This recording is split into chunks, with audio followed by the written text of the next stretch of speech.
Welcome back to the Stretch the Floor podcast. I'm Matthew, and I'm here as always with Venusian, and we are 3 games into the NBA Finals. We usually record Sunday, but we waited an extra day so that we could talk about Game 3 in what was actually a really, really, really big game for Giannis and for the Bucks because they were down 2-0. You go down 3-0, the series is pretty much over. But Giannis showed up. Giannis had his second straight 40-point game, 40-10 game in the finals, and he's just been putting on a show. The rest of the supporting cast from the Bucks has been kind of up and down, but the Bucks turned it on yesterday, and it's looking like a more competitive series now. What are your thoughts so far through the first 3 games? Do you think the Bucks have the momentum now, or is it still in the Suns' favor? Well, you just always got to remember a series doesn't start until a road team wins, and a road team hasn't won yet. The Bucks are significantly better at home. It's just who they are. Those role players play so much better at home. Giannis's free throw shooting is better at home, because there's no Yeah. countdowns for his whole like warm up and everything. So yeah, there's less pressure on his free throw shooting. There's less pressure on the role players. So Bobby Portis, Brook Lopez, Pat Mm-hmm. Connaughton, all can have positive impacts. And then Drew Holiday finally started hitting threes. So that was obviously huge. And when you combine all of that, a good Giannis shooting, a free throw shooting night, Pat Connaughton, Brook Lopez, Bobby Portis, the extras doing well. One of the option 2, option 3 finally hitting threes and finally playing well. And then Giannis obviously doing his thing, still getting 40 and putting up crazy stats. Like they're obviously going to win. And then the key thing to notice is they also played amazing defense, like the sag off, Yeah. Yeah. rotation off, like pick and roll. That was not there. They just played amazing defense. Yeah. Drew Holiday, probably the best defensive performance of his career, a really good offensive performance too. Potentially the best game of his career if you look at both sides. Uh, Devin Booker was completely shut out. Like there's just so much going in the Bucks' favor that last game that it could switch to momentum and we could have a competitive series again. Yeah, it obviously all comes down to game 4. But Yeah, I if Giannis is going to be hitting, what was it, like 12, 15, 13, and yeah, 16 free throws, it's going to be tough to beat the Bucks any night if Giannis is doing that. Because if he's getting confident from the line, he can pretty much get there whenever he wants, right? And yeah, they're going to be really tough to beat. You get one guy to step up, like Drew Holiday, especially in the second half, was yeah. hitting some threes there. They're going to be tough. They're going to be tough to beat. But I don't think you're going to see as bad a Booker performance as you did in Game 3 again. So I'm not going to like overreact too much to this, but I'm expecting the Bucks to win again on home court, go to Phoenix tied 2-2. It's looking like a really close finals, and like Chris Paul has been nothing short of spectacular. Really, he's been everything we Yeah. want from Chris Paul in the finals. Yeah, and I think another key thing to point out was the Ayton foul trouble. Yeah, I think with the injury of Sarge, the drop off from Ayton to Frank Kaminsky yeah, is probably the biggest substitute drop off in like finals history. Like that's how huge it yeah, is. yeah, So yeah, Ayton getting in foul trouble is kind of the Bucks' game plan now. Because even if Booker has a good game, like if Ayton's in foul trouble, you're gonna favor the Bucks. So you're gonna see a lot of pick and roll attacks with Giannis just running full speed at Ayton, trying to get him a couple contact there. We're gonna see Ayton getting attacked a lot, not because he's a bad defender, yeah, but just trying to get those fouls on him. Kind of like how Rudy Gobert gets attacked a lot. Like they're not bad defenders, but you pull them out of the game and you get in a Derek Favors or in this case a Frank Kaminsky. It's just a huge drop off where the game gets a lot easier and his offensive impact too, because we talk about his defensive impact a lot. A lot of the media talks about his defensive impact. He's a above the rim lob threat, whereas Frank Kaminsky isn't. He's kind of a mid range threat, whereas Frank Kaminsky should be one, but obviously doesn't have the confidence in the finals to be one right now. So yeah, 8 in foul trouble is going to be something the Bucks. That's like their strategy now. yeah, Attack, attack, attack. Get this guy out of the game, and then we could easily win it. yeah. Because you attack Aiton and you force him to go small. Because like you said, it's Frank a Kaminsky safer strategy to go small than to play Frank Kaminsky at the 5. And when they go small, Giannis, we saw what he does when they go destroys. small. Jay Crowder's on him. They go zone. He was figuring it out. He was just completely owning the paint. And if you can do that, I think it was 3 quick fouls on Aiden in the first half. you do that again, that's a recipe for just domination. Yeah, because obviously all this stuff is not going to compile to what caused the blowout. We have a bad Booker game.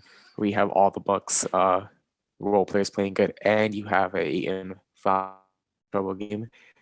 So let's say Booker plays well.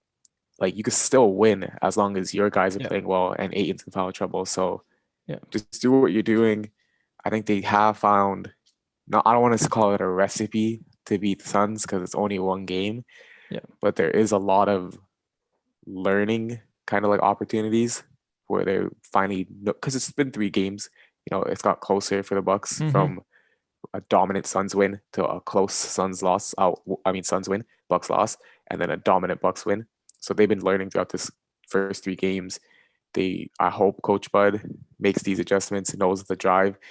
Uh, but it's going to be very interesting to see Game 4 Yeah, because the Suns have also noticed this too. They noticed that they're trying to get Ayton in foul trouble. They yeah, noticed that the Frank Kaminsky sub is horrible. They noticed Drew Holiday, when he's not putting all that pressure on Devin Booker, he becomes much better offensively. Like they take a notice too. So we're going to see a lot of adjustments Game 4 and kind of like the series really starting up. yeah. And it seems to me that Giannis has kind of just doubled down on. He's not taking any jump shots, not taking any No. threes. He's just going into the paint because they're giving it to him, right? They're leaving him sometimes one on one, like I said with Jay Crowder or Bridges is a great defender, but he's not going to be able to handle Giannis down low. And it's just nice to see him finally just play after play. It looks like almost sometimes it looks like they're just playing 2K, just Giannis give to Giannis and Yeah. just run straight to the rim and it happens. They get a dunk or a foul every time. Yeah. And the reason between the Suns was exactly what happened in Game 2, right? If we let this guy score 40, whatever, Yeah, and we just stop those other guys, we're going to win the game. yeah, And that's still going to be the game plan because it happened in Game 2. And the only reason they won in Game 3 was because all the other guys stepped up. mm-hmm. And it's going to, in Game 1, it happened too because he did pretty decent there too. So it's just going to be let Giannis score 50, make the Yeah, other guys beat you. yeah, You don't want to double Giannis and stuff where they're getting open shots and then it starts flowing. So yeah, it's gonna see they're gonna have to make those tough shots. They're gonna have to help yeah, Giannis, and it's gonna be a good final series. yeah. The thing with the Suns is like we're not surprised if we get a 29 from Bridges or if we get a 20 something Yeah, from Cam Johnson, campaign. But with the Bucks, like outside of Giannis and like usually it's just one of the two, Holiday and Middleton, yeah, like we're not getting any 20-point games from anyone. So it really like no, Giannis, you need all of his 40 points. They won by 20, but on most nights you're gonna need pretty much all of his 40. yeah. Like when Brooke Lopez and Bobby Portis had their 20-point games, like it was all over the media, it was all over the news. All the fans Yeah. are talking about it because that's how rare it is, right? It just doesn't happen that often, and those guys aren't even like they're not used to playing like that. Obviously Brooke Lopez did way back in the day when he was on the Nets, but on these Bucks teams, they just don't play like that. They don't create anything. They just shoot. They just stand in the corner and Yeah. shoot, and it's a very simplified offense that Coach Bud runs. And once you have something so simple, once you ask them to do more, it's kind of hard to do. Yeah. Yeah. But yeah, it's what have you so the last two series, I think Giannis has kind of gone up a level in terms of, like I said, just Yeah. going hard to the paint, being more consistent. Do you think it's just because of the competition he's facing, or do you think he actually has figured something out, and we're gonna see less of him like getting shut down by walls and stuff like that going forward? Well, we also have to give credits to the previous walls that Giannis faced. This is definitely the weakest like walls he's faced, right? Yeah, Like this isn't Kawhi Leonard, Marcus Gasol, Serge Ibaka, Siakam, those. Or this wasn't Bam, Jimmy, Iguodala, and stuff like that. Obviously, he beat the Heat too, but the Heat weren't the Heat of last year. So like the personnel just hasn't been the same yeah, compared to other Giannis runs, right? yeah, Like the first one, the Heat, that was a really good win. They just really couldn't hit any shots, but they did the job. They beat them. The Nets, that's where known to have a horrible defense. Giannis did his job, went out, scored a lot, beat them. The Hawks, they played great. They pushed it a lot. Capella, John Collins did a good job, but those aren't. They didn't have Hunter. They didn't have Cam yeah, Reddish. yeah, Their wall didn't have that really external help, so they couldn't really beat them. And then now with this wall, Aiton, Crowder is still a good wall, but the key player is Aiton, and if he's gone, the wall Yeah. becomes like incredibly horrible. So this is just kind of his run. That's what we're saying. Like Giannis has to capitalize on this and win the championship because Yeah. in all the future years, the walls are going to be much better, much more defensive. Not all teams, but at least one team will have a better wall, right? So it's going to be there. And it just sucks that he's versing Chris Paul, probably the fan favorite, and the Yeah. whole NBA is rooting for Chris Paul right now. Yeah, and I think we wanted the Bucks out of all teams, the Bucks to go for Chris Paul in the offseason. Can you Yeah, imagine if they were together right now? It would be crazy. But I will say that I do think that like this playoff run, the teams they've gone up against, the Hawks, how deep they were, the Nets, even the role players were really deep. The Suns have yeah, a lot of good role players. It just showed like just how top heavy the Bucks are and just yeah, how much Giannis really does have to do. Because if you put him on a team that was as deep as Atlanta, I think like we would not see as many, ugly performances 40.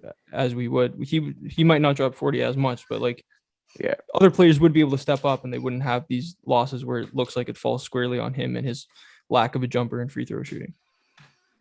yeah. That's just the thing with non like free throw shooting teams or superstars. Like even Ben Simmons, like we have so much help and so much players. But sometimes when we just talk about Ben Simmons, we're like, oh, just give him 3-point shooters. Take these players out, just give him 3-point shooters and Yeah. see what he could do, right? So it's a hard it's a hard player to build around. Yeah. The only other time, like if you compare him to someone like Shaq, the only way you really win a championship is if you have someone as good as Shaq, As right? good as him. Kobe or Yeah. D Wade. And Yeah. those players are obviously super, super hard to get in Yeah. off Yeah. seasons. Yeah. Shaq was in LA and Miami. Those are much desirable free agent destinations versus Yeah. Milwaukee. So Milwaukee has a Yeah. tough situation on their end. Yeah. Some nights Chris Middleton it looks as good as Giannis, and then some nights he's kind of not there. But yeah. Yeah, yeah. That's what Chris Middleton. He's like on a clock.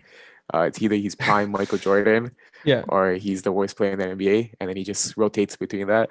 The prime Michael Jordan shows up a little bit. It's a Yeah. little bit rarer than the worst player in the NBA Yeah. clock, but Yeah. he's a very Yeah. But inconsistent then player. it averages out to be like a borderline all-star All caliber star. player, right? Average. Yeah. So I think unless you have like a prediction or something, I think that pretty much covers it. Do you do you think I it's still gonna go one I'm way? still I'm still keeping Suns in 7 with Chris Paul winning Yeah. Finals MVP. Yeah. I think I had Bucks and 7 to start with. I'm just gonna stick with that. I think Giannis, even though as good as Chris Paul has been, Giannis has been the best player in the series, in my Yeah. opinion. And I think it's gonna continue that way. Pay dividends. Yeah. So we have had some trade rumors, nothing too concrete. I guess the most concrete one that we got was DeJounte Murray put out a tweet saying like some stuff is real, some stuff is wrong. I forget exactly what he said, but DeJounte Yeah. Murray's in trade rumors. Teams like the Warriors with 7 and what is it, 14, um, may be interested in moving for him. Do you see anyone else that could maybe be interested in DeJounte Murray? Where would he fit? What is his value even on the market? Yeah, that's a hard question. What's his value? Because Yeah. apparently they're trying to move him for a pick that's above theirs. So that would be like either the Warriors 7 is kind of the only one that makes sense because all the other Yeah. teams aren't been linked to like moving their picks, especially for like not a veteran, but like a win Yeah. now type player, a player that could really contribute now but doesn't have the potential of these draft picks. So Warriors make sense. The Pelicans, they wanted to move number 10. There's reports about that. So that doesn't really make sense because he's very similar to Alonzo. So unless they want to get rid of him. So there's that too. So yeah, I can't see Jonathan Murray getting moved. I think this is really for Derek White to get moved. Hmm. Just someone who's on a bigger contract, on extension, injury history, trying to see what picks he could get for them. Because he could come in as a 6-man and he's like the 6-man type player, right? A heavy Yeah. shooter, not a great defender, but an all-right defender, could shoot the ball. Whereas DeJounte Murray is more of a starter. So I can't see him getting moved. But yeah, the Spurs rarely make moves. They rarely leak stuff. So this was a surprise leak, but it's hard to make out information about Spurs players and Spurs value because they barely move players.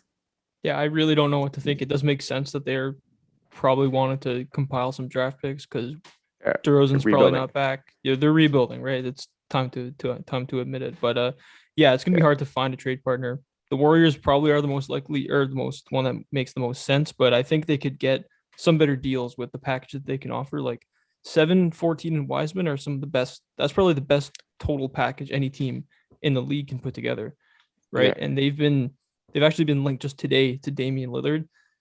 Uh, I yeah. is this That's like could this actually happen? Like if they're gonna trade Damian Lillard, do you think they can get a better package than 7, 14, Wiseman and Wiggins? I guess it would be.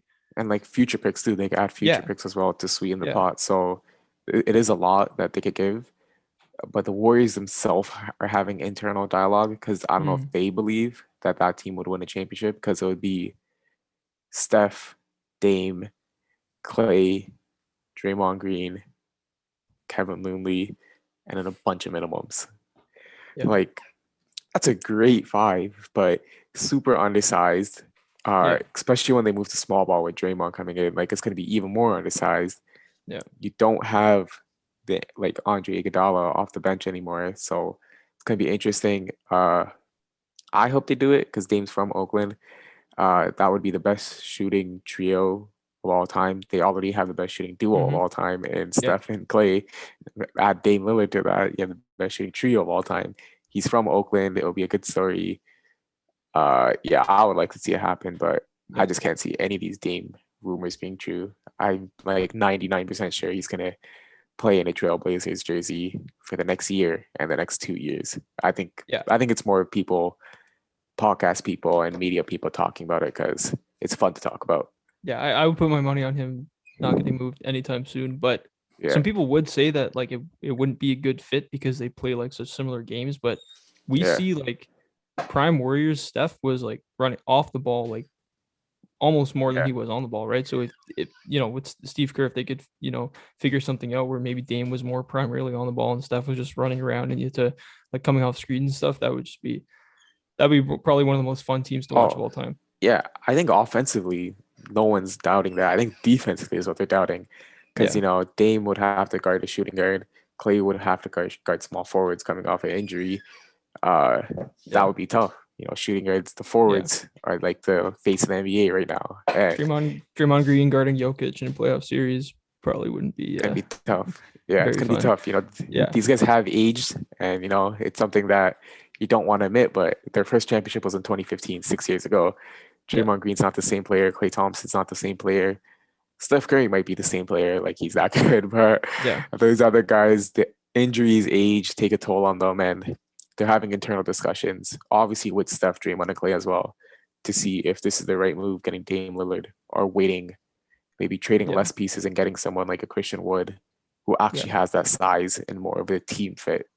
yeah. So yeah, they have a lot of discussions going on because another report came out that at number 7, the Warriors organization thinks Baylor Star is a good pick at number 7, Mm, but not all think he's a good pick at number 7. So Davion Mitchell, someone yeah, heavily linked to the Warriors, heavily linked to that number 7 spot, is kind of being torn by the organization whether he's good or yeah, not. So they're having a lot of discussion, a lot of reports, yeah, and they're kind of holding the NBA off season yeah. right now. Yeah, they're it's a good problem to have because they could take anyone they want, like Davion Mitchell at 7. They could Yeah, have the best trade package on the market. They can really yeah, just pick and choose what is going to be the best fit for them, and I think they're going to yeah. find their guy at some point. Um, Pretty much like the only other thing that's going on right now is the coaching carousel. The Orlando Magic finally found their guy, Jamal Mosley, and that leaves only two teams, just the Pelicans and the who else is without a The coach? Wizards. The Wizards without a coach. I Yeah. guess. Do you know anything about this hire? Do you think he's going to be a good fit for the Magic? Some years as a professional basketball player, and then 16 years as an assistant Yeah, coach. Uh, he's only 42 as well, so he's still pretty young. He can have another, 10 years, like working on building this foundation and this culture around the Orlando Magic. He's gonna be working with those young players. Luca is reported to have liked him when he was an assistant. So yeah, that's good. Happy he got his chance.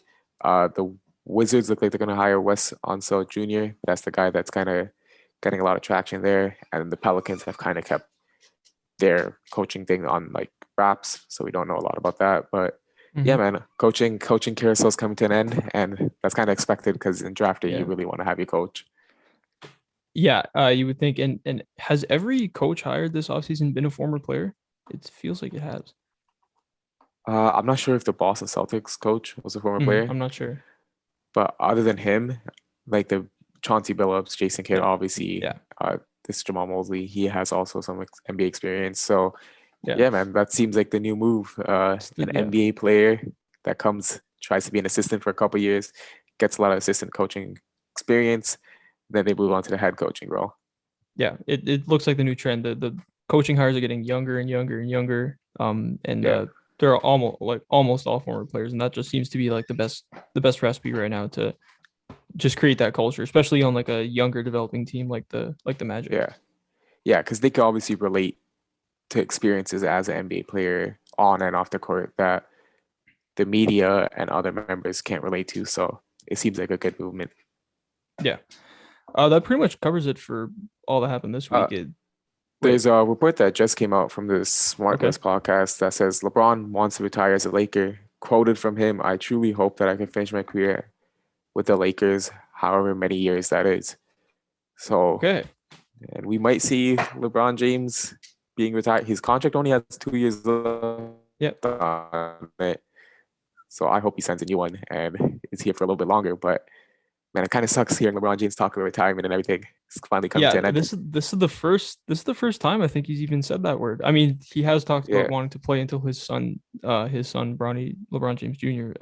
Comes into the league. Who yeah, knows how long that's going to be, but if that even happens. But yeah, it's sad. He's kind of starting that conversation. Yeah, but it does sound yeah. like he's gonna want to sign another one after this one expires. And Hopefully, yeah. hopefully we don't see like a MJ type situation where they kind of Mm, retire where they still have a lot of good years left. Because yeah. MJ retired when he was potentially still the best player in the league after his last three-peat, and then he came back with the Wizards. But we don't talk about that. But yeah, Yeah, hopefully, that didn't hopefully happen. LeBron stays out, gets that Kareem points record, gets another championship to at Yeah. least time with Magic. It'll be fun to see, man. Yeah. Yeah. And like let's all hope that his ankle is like fully recovered by Yeah, uh by the time next season rolls around. People say like it's just a sprained ankle, he'll be fine. But I know you had yeah, a sprained ankle playing basketball, and it's been like a 5-month recovery or something like that. yeah. Because you Four just keep month. re-injuring it. You keep Yeah. playing on it when it's not fully healthy, and you keep re-injuring it. Hopefully, LeBron keeps it, relaxed this offseason. Yeah. Doesn't play too much Reno Hills, doesn't re-injure it. Comes back to the start of the NBA ready to go. Yeah. Yeah. Just sit back, relax, watch Space Jam a few times, and Yeah, yeah. Uh, I guess that pretty much covers it for everything that happened this week. It was a pretty quick podcast, but once the finals ends, it's going to be draft, free off season agency, trade, off-season trade talk. The off-season is like one of the most exciting parts of heaviest. the Yeah, NBA calendar, and that's the best time for podcasters like us. So definitely yeah. stay tuned for all that stuff. We'll be back next week, like we always are. Until then, thank you guys for listening to this one. Check us out on Instagram at Stretch the Floor Podcast. Subscribe to our YouTube channel, STF Clips, for all the best clips from the podcast. But most importantly, subscribe to the podcast feed wherever you get them, uh, Apple, Spotify, or wherever, and leave a 5-star rating and a review because it all really helps. Other than that, thank you, and we'll see you guys next week.